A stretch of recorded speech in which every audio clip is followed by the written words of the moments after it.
బాపట్ల జిల్లా నిజాంపట్నంలో ఉచిత కంటి పరీక్ష శిబిరం నిర్వహించారు. Indian red cross society Nizampatnam, Vasavi club Nizampatnam మరియు పెదకాకానికి చెందిన శంకర కంటి ఆసుపత్రి సంయుక్తంగా ఈ శిబిరాన్ని ఏర్పాటు చేశాయి.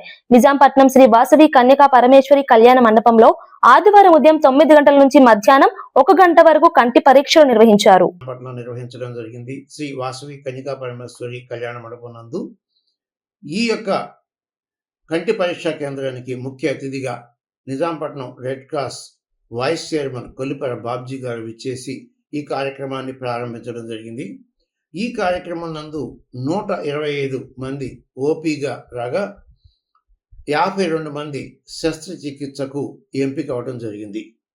ఎంపికైన 52 మందిని కూడా రేపు ఉదయం శంకర కంటి ఆసుపత్రి వారి యొక్క బస్సులోనే తీసుకెళ్లి వారికి కావలసిన భోజనం వసతి అన్ని కూడా ఏర్పాటు చేసి శస్త్రచికిత్స చేసి మరలా నిజాంపట్నం తీసుకొచ్చి వదిలిపెట్టడం జరుగుతుంది.